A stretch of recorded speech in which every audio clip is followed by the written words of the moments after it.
자주 말씀하는데요, 신앙은 삶입니다. 신앙은 열매이고요, 신앙은 구별된 삶입니다. 성령으로 거듭난 성도들은 구별된 삶을 살고자 부단히 애를 씁니다. 물론 그렇게 살다가 또 넘어지지만 다시 구별된 삶을, 하나님을 어떻게 기쁘게 해드릴까라고 늘 고민하며 기도하며 살아갑니다. 사도 바울은 어둠과 빛이라는 이러한 말씀을 가지고 성도들은 세상과 구별되어 있다, 하나님은 너희를 구별되게 부르시고 구원하시고 세우셨다라는 이 말씀을 풀어가십니다. 오늘 빛의 열매, 어둠의 열매라는 말씀을 가지고 빛의 자녀들의 삶은 어떠한 삶인가, 그런 말씀을 좀 나누려고 합니다. 8절입니다. 우리 한번 같이 읽겠습니다. 너희가 전에는 어둠이더니 이제는 주 안에서 빛이라. 빛의 자녀들처럼 행하라. 성경에 보면 하나님이 빛이시고요, 예수님도 빛으로 나오시고요, 그리고 우리도 세상에 빛이다 또 그래요. 참 특별하죠. 하나님도 빛이시고 예수님도 빛이시고, 예수님도 세상의 빛이라고 말씀하셨거든요. 그리고 우리가 세상의 소금과 빛이다. 오늘은 빛 되신 그 하나님, 그 하나님의 자녀들처럼 행하라. 행하라는 거예요. 행하라. 이 말씀을 뒤집어 보면 빛의 자녀들이 있고요, 빛의 자녀들이 있고요, 어둠의 자녀들이 있습니다. 우리 자녀들에게 오늘 제가 이 말씀을 하면서 중고등부 우리 아이들 이제 10명이 넘어서 방이 아주 좁아요. 저까지 12명 여기 앉아 있었는데 자기가 빛이라고 생각하는 사람들 다 손들더라고요. 감사하죠. 어둠이라고 생각하는 사람들 한 사람도 안 듭니다. 어둠이 되기 싫은 거죠. 우리 성도님들도 그렇게 생각할걸요. 나 어둠 되고 싶어. 나 오늘 일어나면서부터 나 어둠 될 거야. 나 어둠의 엄마 될 거야. 어둠의 아빠 될 거야. 이런 사람 하나도 없습니다. 믿는 사람이라면 더 그래요. 나는 오늘 빛이 될 거야. 내가 오늘 일 나가면서 나는 일터에서 빛이 되고 말 거야. 어둠은 뭐예요? 빛이 없는 것이 어둠입니다. 다시 말하면 빛 대신 하나님이 없는 생명이 바로 어둠이에요. 이 세상에 정말 뛰어난 분들 많습니다. 그렇죠? 정말 닮고 싶은 위인들 많잖아요. 그래서 우리 위인전 많이 읽잖아요. 현인들, 종교의 지도자들 얼마나 뛰어난 사람이 많아요. 정말 뛰어납니다. 하지만 성경은 말해요. 거듭나지 아니하고 그리스도의 핏부림이 없는 그 아무리 구지하고 그 아무리 선해도 세상에서는 칭찬받을지 몰라도 하나님이 보시기에는 여전히 어둠이에요. 이 말씀을 뒤집어 생각하면 우리가 좀 모난 것 같고 부족한 것 같고 잘난 거 없어도 우리가 그리스도 안에 있으면, 오늘 말씀도 보세요. 주 안에서 빛이라고 그래요. 여러분이 주 안에 있으면 뭐예요? 빛인 거예요. 조영은 집사님도 인제 오셨지만 주 안에 계시면 그 자매님도 빛인 거예요. 검은 옷을 입고 오셨지만 조영은 집사님도 빛일 줄을 믿습니다. 우리 여러분들에게 한번 이야기해 보세요. 당신은 빛이십니다. 주 안에서 빛이십니다. 정말 중요한 말씀이에요. 우리 자녀들에게도 뭐라고 그래요? 너는 빛이다. 너는 빛이다. 주 안에서 빛이다는 거예요. 말씀 꼭 해주세요. 빛의 삶은 이제 어떠한 삶일까? What kind of a life we can see if we are light in this world? 첫 번째는 뭐냐면 9절입니다. 우리 같이 읽어볼게요. 열매의 삶이에요. 빛의 열매는 모든 착함과 의로움과 진실함에 있느니라. 이 착함, 선함, 의로움, 진실은 우리에게는 사실 없어요. 인간의 본성은 이거와 정반대입니다. 이거는 하나님의 성품이에요. 그래서 성령의 열매라고 그러지 나의 열매라고 하지 않습니다. 성경은 성령으로 거듭나고 그리스도를 주로 모시고 살면 이런 것들이 나오는데 이건 우리의 열매가 아니에요. 이거는 주의 열매입니다. 성령의 열매예요. 자, 그런데 중요한 거는 뭐냐면 빛으로 살면, 빛 대신 우리 성령님, 우리 주님, 이 우리와 동거하시면 이런 열매들을 맺게 해요. 제가 참 생각보다 촌스럽습니다. 우리 성도님들 알아채실지 모르겠지만 제가 아주 작은 거에 감동받고요. 우리 집 새로운 집을 이사 갔는데 그 집에 막 멋들이 심겨져 있는데 뭐 도대체 알 수가 없어요. 저는 사실 드래곤 프루트 용과라고 저는 처음 봤어요. 그거 마켓에 가서 드래곤 프루트 사질 못해요. 왜냐면 너무 비싸니까. 근데 우리 집에 용과가 있는 거예요. 용과가. 감사한 건 어떻게 됐어요? 지지난주에 세상에 저는 그 용과 드래곤 프루트 보면 지금 열매 이야기 하려고 그러는 거예요. 참 보잘거 없습니다. 바싹 말라가지고요. 막 선인장 같이 생겼습니다. 그리고 막 이리 찌르고 저리 찌르고 뭐 조화도 없어요. 균형도 없어. 근데 제가 꽃을 처음 봤어요. 정말 찬란하더군요. 용과 꽃이 그렇게 아름다운 줄 제가 처음 봤습니다. 근데 제가 놀라운 건 뭐냐면 그 다음날 제가 사진을 찍으려고 하루 지나고 시들어버려요. 사진을 못 찍었어요. 너무 얄미운 거예요. 아니, 하루 만에 시드냐 너는. 하루 만에 닫아버리더라고요. 그러면서 야, 이제 열매가 자라기 시작하더라고요. 무슨 얘기를 하는 거예요? 땅은 거짓말 못합니다. 나무는 거짓말 못해요. 우리가 빛이 사람이면, 우리가 성령으로 거듭나면 우리가 완전하지 않지만 열매가 있어요. 몸부림이 열매가 있어요. 신앙으로 살려고 하면 정말 처절한 영적인 전쟁이 있습니다. 그리고 힘든 가운데서 평안이 있고 기쁨이 있습니다. 세상이 주지 못한 그 기쁨과 안락의 쉼이 있어요. 그게 크리스찬의 삶이에요. 여기 보세요. 착함과 의로움과 진실함 세 개밖에 없겠냐고요. 더 많죠. 그러면 우리가 한번 질문을 던져야 돼. 왜 5장에서는 빛의 열매가 이 세 개밖에 없는가? 더 많을 건데. 그러면 우리가 5장에 3절에 가면 이거와 대꾸절인 대꾸절이 있습니다. 5장 3절 가보세요. 음행과 온갖 더러운 것과 탐욕, 바로 요거예요. 요거 기억하라는 거예요. 지금 음행과 온갖 더러운 것과 탐심과 대꾸절입니다. 이런 것들은 어둠의 열매입니다. 사실은 어둠에는 열매도 없어요. 성경에 보면. 근데 굳이 말하면 이런 열매들이 맺힙니다. 어둠으로 살면. 근데 이게 한두 번이 아니고 상습적으로 해요. 부끄러움도 없습니다. 죄책감도 없어요. 양심의 찔림조차도 없어요. 즐겁게 합니다. 이게 어둠의 자식들의 열매입니다. 그거 말씀하려고 지금 얘기하는 거예요. 9절 가보세요. 그 다음 절이요. 몇 절이죠? 5절이에요. 한번 같이 읽어볼게요. 너희도 정녕 이것을 알거니와 음행하는 자나 더러운 자나 탐하는 자는 곧 우상 숭배자는 다 그리스도와 하나님 나라에서 기업을 얻지 못한다 그래요. 이거와 대꾸하기 위해서 선함, 착함, 의로움, 진실함을 얘기하는 거예요. 9절로 다시 돌아옵니다. 빛의 열매는 모든 착함과 의로움과 진실함. 여기서 이제 에베소 교회에 좀 설명을 드립니다. 왜 이런 얘기 하시나? 음행, 더러운 것.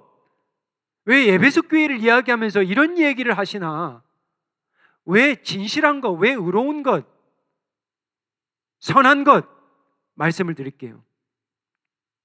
에베소라는 곳은 사도 바울이 선교 가운데 짧게는 2년, 많게는 3년을 머물렀던 곳입니다. 가장 전심전력해서 자기의 삶을 밤낮, 성경에 보면 밤낮 수고로 정말 땀 흘려 선교했던 곳이에요. 자, 여기 보세요. 이것도 여러분 꼭 아셔야 돼요.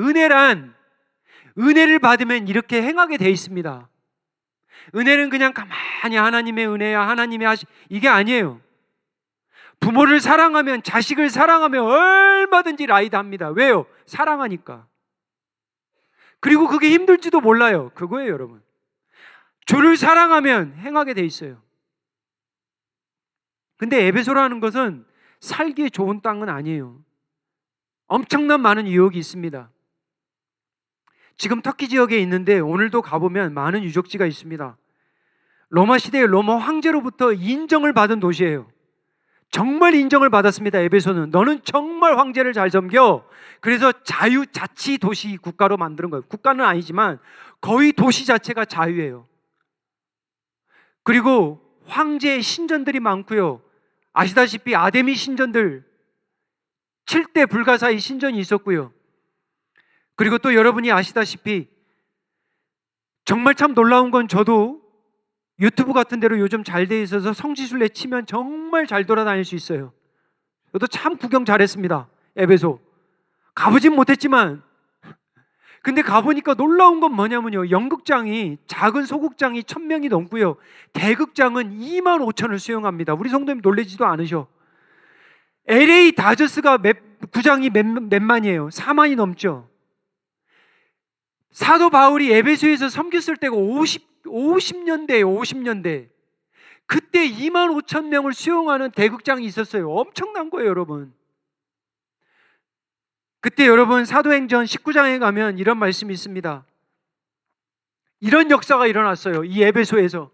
마술을 행하던 많은 사람들이 그 책을 모아가지고 와서 모든 사람 앞에서 불사르니 마술하던 사람이 갑자기 마술책을 막 불사르는 거예요. 놀라운 변화죠, 이게. 그런데 그 책값을 계산한 지 은 5만이다. 이 은 5만은 하루에 품삯 10만 원만 잡으면 그 마술책의 값이 50억입니다. 50억. 미친 거죠. 그러니까 이게. 그동안에는 그렇게 없으면 안 되는 이런 것들을 어느 순간에 이거를 쓰레기 취급하듯 버리는 거예요. 버리는 것도 아니에요. 불사라 태워버리는 거예요. 나의 이 삶 떠나겠다라는 거예요, 여러분.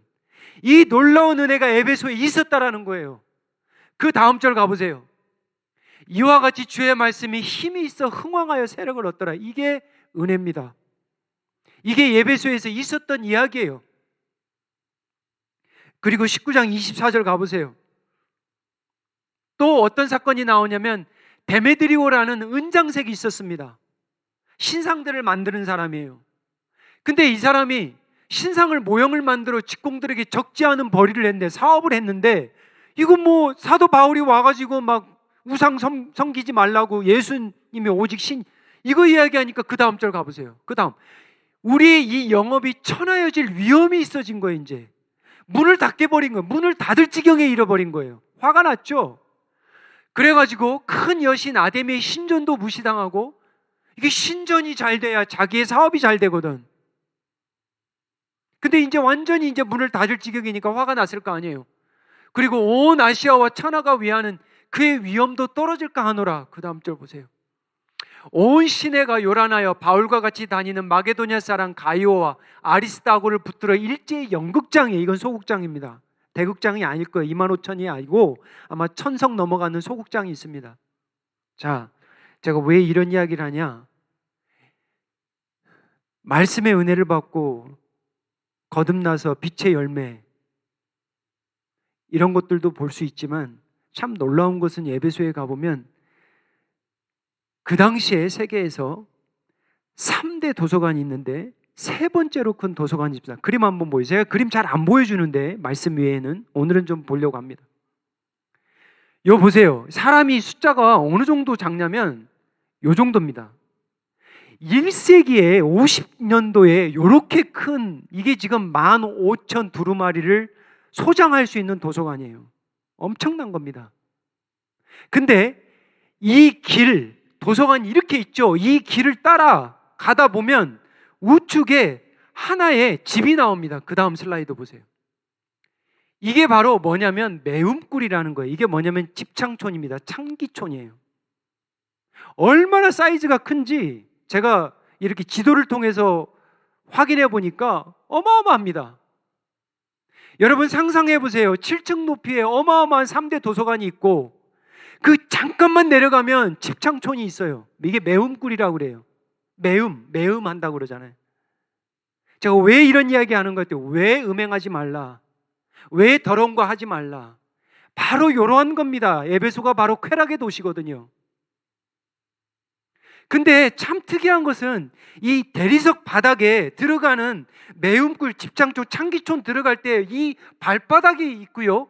여기는 지금 여자의 이름이 있고 여기에는 사실은 하트 모양이 있고 여기는 사실 사각형의 모양이 있습니다. 이게 뭐냐면 발바닥 사이즈 재고 들어가라는 거예요. 뭐예요? 그렇죠. 미성년자 가리는 겁니다. 얼마나 인간들이 똑똑한지 몰라요. 그리고 중고등부 아이들이 그래요. 천성으로 작은 사람은 어떻게 되나요? 걱정도 팔자야. 안 들어가면 되지. 안 들어가면 되지. 너는 못 들어가려고 그렇게 만든 거야. 감사해. 요거는 뭔지 알아요? 이게 외상장부예요. 그때는 크레디트 카드가 없잖아요. 사람 사는 거 다 똑같아요, 여러분. 2000년 전이나 지금이나 똑같습니다. 참, 내가 그래서, 이걸 그래서 제가 한번 보여주고 싶다, 성도들에게. 왜 음행과 더러운 것과 탐심을 버리라고 했는지 알 수 있는 대목이다.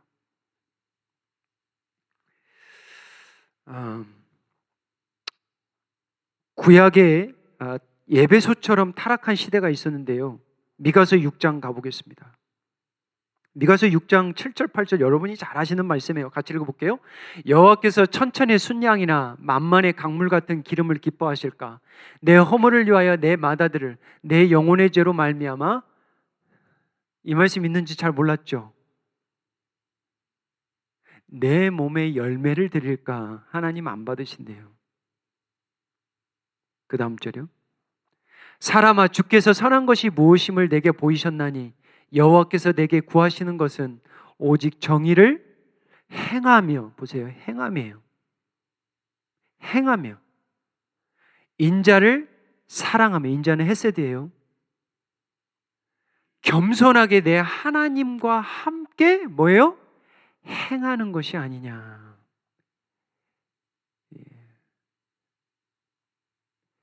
빛된 자녀들의 삶의 첫 번째 특징은 뭐예요? 열매입니다.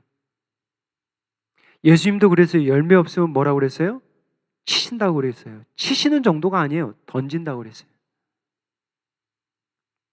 자, 두 번째는 빛된 자녀들의 삶은 두 번째는 시험의 삶입니다. 시험. 자, 오늘 말씀 10절 한번 가보세요. 같이 읽겠습니다. 주를 기쁘시게 할 것이 무엇인가 시험하여 보라. 요거예요, 요거. 시험해 보는 거예요. 우리가 예수님을 인격적으로 만나면, 예수님이 우리와 함께 있으면, 함께 동행함을 알면, 임재를 믿으면 주를 어떻게 하면 기쁘게 해드릴까 고민합니다. 우리가 부모님 살아계실 때 부모님을 어떻게 하면 내가 기쁘게 해드릴까 고민하듯이, 요한계시록 2장 1절, 지난주에 우리 커피 브레이크 하면서 받은 말씀인데 이 말씀 한번 우리 같이 읽어볼게요. 같이 읽어보겠습니다. 에베소 교회의 사자에게 편지하라. 에베소예요. 오른손에 있는 7별을 붙잡고, 7별은 누구라고 그랬어요? 7 사자. 7 금초대 사이를 거니시는 이가, 7 금초대는 뭐라고 그랬어요?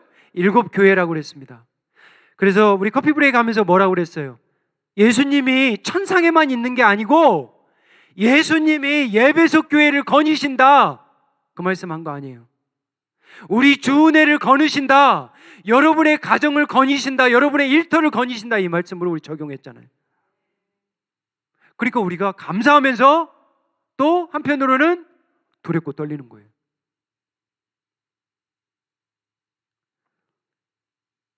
(10절) 가보겠습니다. 다시 돌아와요. 주를 기쁘게 할 것이 무엇인가 시험하여 보라. 시험하여 보라. 지난주 방문하셨던 조성도 선교사님, 여러분 아시듯이 교도소 선교가 그렇게 쉬운 선교가 아닙니다. 그리고 교도소에 있는 재소자들을 신학생으로 양육하고 키우는 게 이게 보통 어려운 일이 아니에요. 근데 가까이서 제가 이제 많이 들었죠. 최근에 갈비뼈 부러지셨고 금 가셨고 넘어지셔가지고, 그리고 이게 당뇨 수치가 300이 넘는데요 지금. 그러니까 혈액순환이 잘 안 되니까 이제 10월 달에 제가 알기로는 수술을 하는데 발에 이제 스텐트를 넣어서 혈관을 열어야 되는 거예요. 그 지경까지 이른 거예요, 지금.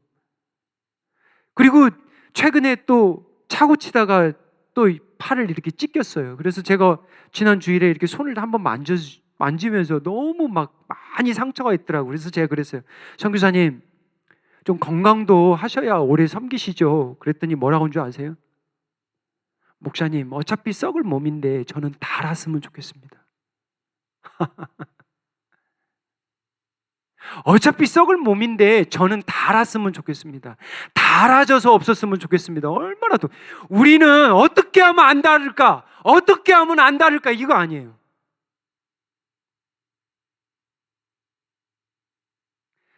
저는 달아졌으면 좋겠어요. 로마서 12장 2절 한번 가보겠습니다. 우리 한번 같이 읽어볼게요. 너희는 이 세대를 본받지 말고 오직 마음을 새롭게 함으로 변화를 받아 하나님의 선하시고 기뻐하시고 온전한 뜻이 무엇인지 분별하도록 하라. 여기서 저는 세 가지를 단어를 밑줄을 그으고 싶은데 첫 번째는 마음입니다. 제가 이거를 뼈저리게 깨닫는 사람이에요. 왜냐하면 자식들 아무리 비헤이비어 고치려고 해도 못 고쳐요. I can't fix my children's behavior. 근데 우리 아이들의 heart가, 그들의 마음의 heart가 터치되고 모티베이트 되면 behavior는 자동적으로 바꿔집니다. 빛의 자녀들로 살아가는데 내가 왜 이러지? 여러분의 마음이 말씀에 찔리고 성령님과 늘 부딪히고 우리 가운데 거하시는 그리스도의 임재 안에서 늘 살면 이런 마음이 변화될 줄 믿습니다. 그리고 마음이 새롭게 함으로 두 번째는 뭐예요? 변합니다. 그래서 사람은 은혜를 받으면 마음이 변해요. 그리고 삶이 변해져요. 저거 더러운 거네. 내가 예전에는 그냥 들어갔는데 이제는 안 들어가. 세 번째는 뭐예요? 분별입니다. 그래서 아까 말씀한 대로 주를 어떻게 하면 기쁘게 해드릴까? 이게 이제 생각이 나는 거예요. 왜냐면 예수님이 살아계심을 믿거든. 하나님 아버지를 믿거든. 성령님을 믿거든. 그래서 똑같은 말씀이에요. 에베소 말씀이나 하나님의 선하시고 기뻐하시고 기쁘시게 하라고 그랬잖아요. 아까 주를 어떻게 하면 기쁘시게 할까? 시험해보라 그랬잖아요. 하나님의 선하시고 기뻐하시고 온전한 뜻이 무엇인지 시험해보라. 똑같은 얘기예요. 자, 첫 번째 정리합니다. 빛의 자녀들의 삶. 첫 번째는 열매가 있어요. 두 번째 착감, 의로움, 진실함. 두 번째는 시험의 삶이에요. 주를 위해서 주를 기쁘게 해드려서 부단히 은혜를 간구합니다.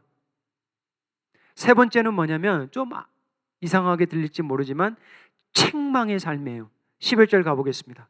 우리 한번 같이 읽겠습니다. 너희는 열매 없는 어둠의 일에 참여하지 말고 도리어 책망하라. 참여하는 정도가 아니라 책망하라.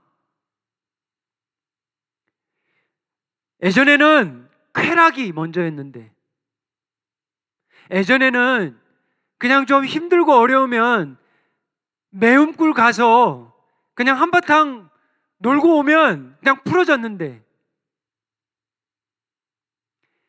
예전에는 아데미 신 가가지고 거기서 조금 이렇게 빌고 엎드리면 좀 뭔가 좀 평안이 왔는데 이제는 아니라는 거예요.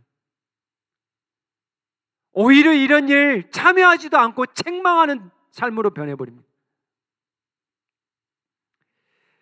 근데 이 책망하라는 영어 성경으로 보면 expose로 돼 있어요. 사실은 그게 맞습니다. 이게 뭐냐면 드러내라. 자, 그럼 여러분들이 말씀을 읽으면서 자꾸 생각해야 돼요. 어떻게 드러내? 어둠을 어떻게 드러나? 빛으로 우리가 살면 어둠은 뭐예요? 드러나게 돼 있습니다. 자연스러운 거예요, 여러분. 여러분이 빛된 삶을 살면 우리 안에 계시는 주님께서, 성령님께서 빛을 밝히는 거예요. 그러면 어둠은 빛으로 인하여 드러나게 돼 있는 거예요.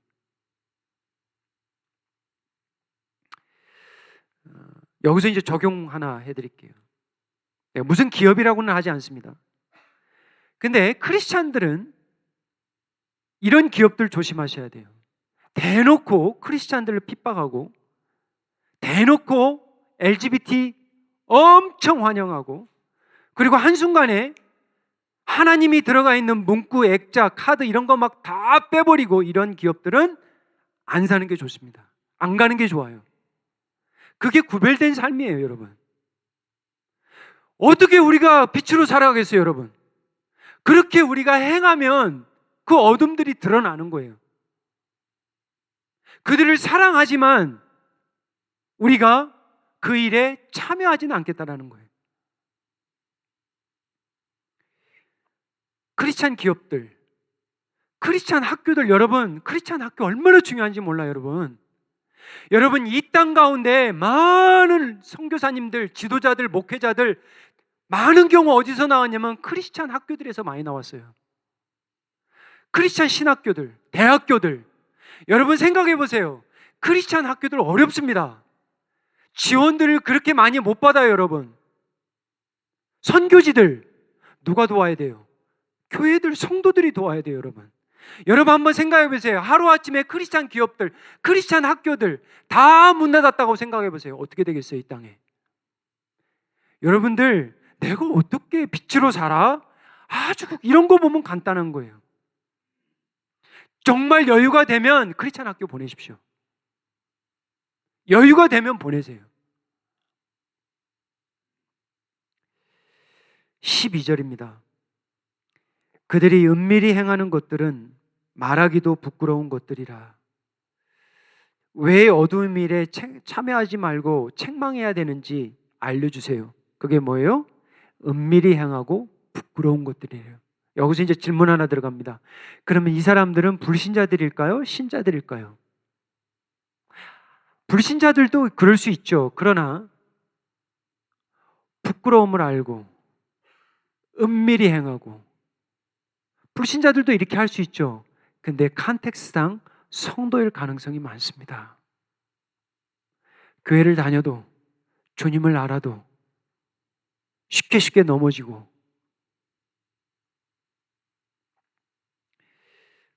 13절이에요.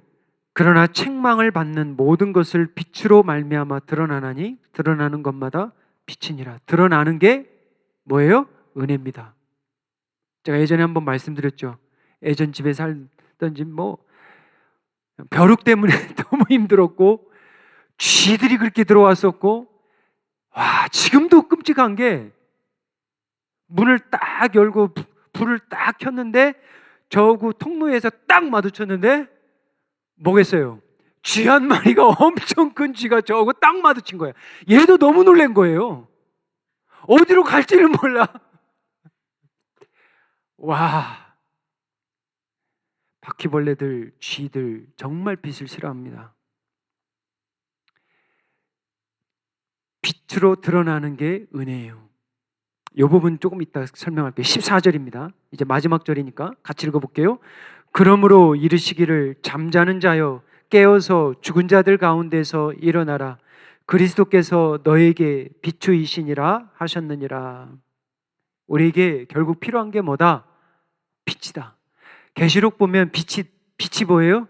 예수님이라고 나옵니다. 태양은 이제 아무것도 아니에요. 사도 바울이 뭐라고 그러냐면, 쉽게 말하면 이거예요. 우리를 비추소서. 우리 교회에게 뭐가 필요해요? 예수님의 빛이 필요합니다. 그래서 어둠들이 막 드러나야 돼요. 저희 추함도 드러나고 성도들의 추함도 드러나고, 가정이 막 골마 터지잖아요. 그러면 골마 터질 때까지 기다리면 늦어요. 그래서 하나님이 어떨 때는 가정의 치부도 뭐예요? 드러내요. 드러내십니다. 그게 뭐예요? 은혜예요. 그게 은혜예요. 어둠을 빛으로 드러내는 것이 은혜예요. 우리는 막 감추려고 하잖아요. 근데 때로는 드러내요.